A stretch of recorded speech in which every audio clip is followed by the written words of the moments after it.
Léonard le simple d'esprit pose toujours cette même et lancinante question. Ah au fait, tu l'as pas vue toi, celle que je cherche? Qui est celle que Léonard cherche tant? Pour le savoir, il faut parcourir la Sarthe, et tout commence par le Vieux-Mans. Mais au fait, qui est Léonard?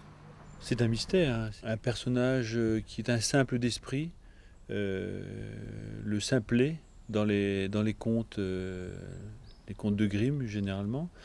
Mais ce simplet n'est pas, comme d'ailleurs c'est stipulé dans la bande dessinée, n'est pas un débile, c'est plutôt un esprit simple qui voit les choses de manière simple, dans une sorte de présent qui est débarrassé du passé et de l'avenir. Une fois dans le Vieux-Mans, le lecteur pourra faire la connaissance de Franck, ami de Léonard, il va l'aider dans sa quête.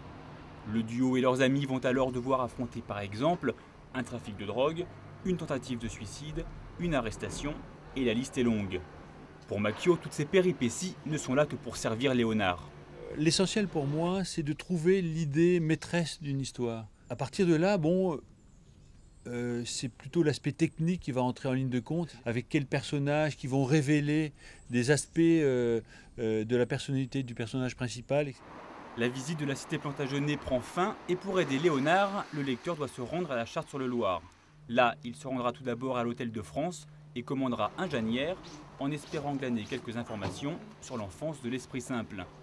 Ce qu'il y découvrira sera sombre, noir et pourtant plein d'espoir. C'est comme la vie, non? Il y a des choses effectivement lourdes, noires, et puis il y a des moments et il y a des raisons d'espérer aussi. J'aime bien montrer toutes ces raisons d'espérer qui, à mon avis, sont nombreuses, sur le terreau justement de difficultés et de choses sombres, quoi. Pour une première collaboration, Makio et Biel signent là un véritable chef-d'œuvre. Pour preuve, côté vente, c'est un succès.